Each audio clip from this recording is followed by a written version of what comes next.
How's it going, everyone? Hope you're all having a great day so far. Recently, we have received some of the biggest news in gaming where Microsoft paid a whopping $7.5 billion to acquire Zenimax and its companies such as Bethesda Game Studios, id Software, Machine Games, and many more. This is a huge deal and can either promote these companies in a good way or cause a headache due to the issue of exclusivity. Within this video, I'll be talking about the acquisition and my thoughts on what the future may hold for these companies that make some of the best games in the industry. Before I get going, if you are new here and love Doom and similar games, then you are in the right place. Be sure to subscribe and set up notifications if you enjoy what you see here. Let's try to get this video up to 1,000 likes so it can help out the channel. I appreciate all the support here and for taking the time to watch this video. Okay, let's get started. Microsoft buying Bethesda is something that a lot of us didn't see coming. The idea of this happening didn't even leak at all, at least not for the majority of people. For the most part, Bethesda was doing alright with the companies they work with and the games were very successful. Doom Eternal, for instance, has been doing very well on both consoles and PC and will have the option to play the DLC, The Ancient Gods, without even buying the base game. On top of that, there is a huge lineup of new games that will be released in the coming year, and beyond that will greatly help the studios and Bethesda. Both Microsoft and Bethesda have had a great relationship with each other for many years, and it will only get better from here. In my opinion, this will greatly help out each studio to have a bigger budget, more IPs, and more talent to work with each studio.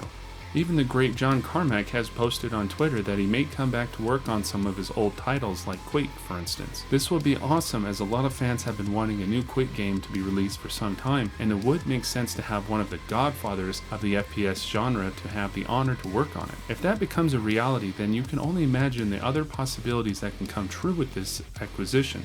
Some games that haven't had the best care like Commander Keen and others might have some more attention if Microsoft wants it to happen.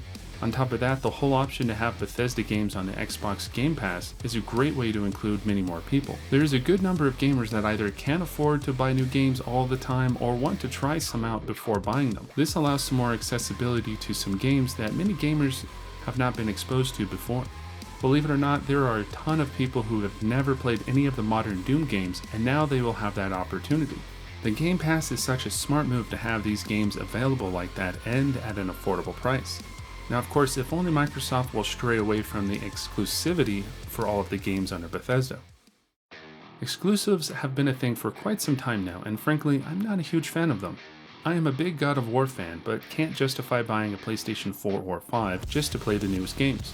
I have both an Xbox and PC, but mostly focus on playing games on my PC right now. I had to miss out on God of War 4 and will most likely miss out on the 5th one. I've also been a big fan of the Halo series and wouldn't mind if PlayStation owners would be able to play those games as well. We have recently seen the availability of most of the Halo games on PC now through the Master Chief Collection, so there may come a time where everyone can play the Halo games. Once Bethesda announced the games Deathloop and Ghostwire, they would become PlayStation exclusives. Apparently, even after the acquisition, those two games will continue to be exclusives. In the future, games under Bethesda will be exclusive on a case-by-case scenario. So with that being said, I would say that most of the IPs that we have known and loved for so many years would most likely stay the course that they are on. Doom Eternal, for instance, would benefit most if it stays available for all platforms, and the same thing goes for the Elder Scrolls games. The Doom franchise has been originally on the PC for many years, but then moved over to consoles with some ports to the N64 and others, so it just makes sense to keep it the way it is. Moving it on over to the Switch for Doom 2016 and now Eternal was a huge step in the right direction. Not only did they expand their player base, but showed how a game like Doom 2016 could be playable on a portable device. Obviously, it was successful enough to have it ported for Doom Eternal, and I think Microsoft would be okay with id Software partnering with Nintendo. All in all, if Microsoft does want to start creating exclusives with the IPs that are set in place under Bethesda, I don't think that they would be fully dedicated to Xbox and PC, but could have exclusives much like how the Call of Duty games have done things. At the end of the day, Microsoft is a business and needs to make money one way or another, so it could be very possible that they make some sort of exclusivity on certain titles that would benefit from being exclusive. I think some of the games that would be more at risk would be games like The Elder Scrolls 6, Starfield, and new Fallout games that are online. The newer games that haven't been released yet would be mostly something for the next-gen consoles, so Microsoft might take advantage of them. In fact, both The Elder Scrolls 6 and Starfield will be on Xbox Game Pass, so that might tell us something there. Either way, those two games are a ways down the road and things can always change. Considering the many different kinds of games under Bethesda range from single player to multiplayer and first-person shooter to RPG, it will be interesting on how Microsoft will want to move forward with their exclusives if they do any.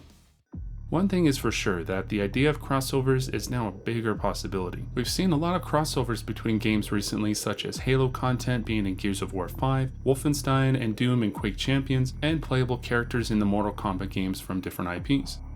Sometimes these crossovers can be seen as Easter eggs, like seeing a Doom Guy bobblehead in Rage 1 and the BFG 9000 in Rage 2. What makes a lot of the Bethesda games so much better? It's when they share something from one game and another. Now that Microsoft has a ton more companies under their belt, the possibilities of crossovers are endless. Maybe one day there will be some kind of crossover between Halo and Doom because, well, why not? Two angry green guys who share a lot of commonality would definitely have something within each new game. There could be Master Chief skins in Doom Eternal and Doomslayer skins in Halo Infinite. Heck, there could even be a whole new game that involves both the Slayer and the Chief because Microsoft could allow it as they own both of the IPs. It probably won't happen, but you get my point. In all honesty, doing a crossover of sorts would be more of a fan service and would have to be something communicated between studios. I think it would be really cool to have some kind of Doom reference or Easter egg in Halo Infinite because we all know that Doom was first and Halo was inspired by the original Doom games. Considering how Halo Infinite is now an open world shooter, it would be a fun nod to Doom by placing an Easter egg somewhere on the map and you would have to find it all on your own. Even with all the other games like Future Prey, Elder Scrolls, and Wolfenstein titles could have their fair share of crossovers and Easter eggs. What do you guys think about the potential crossovers? Let me know down below. With Microsoft buying Bethesda, it will create a lot of possibilities down the road, including exclusives, bigger budgets, bigger teams and studios, new games and IPs, and people to play the games we love.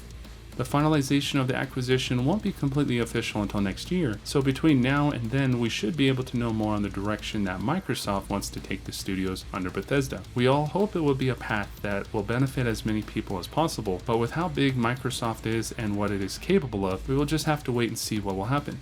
I really do hope things will be alright and we won't have to worry about anything, but time will tell. Let me know your thoughts on the acquisition and if you think things will be good or not. I hope you all enjoyed the video, and if so, be sure to like, subscribe, and share the video so we can get it out there more. I will continue to cover games like Doom Eternal, so if that is something you enjoy, then stick around for more content. Also check out my social media accounts at RipNtear Gaming to see other things over there. Hope you all have a good one, stay safe, and until next time fellow Slayers, don't forget to rip and tear. Peace.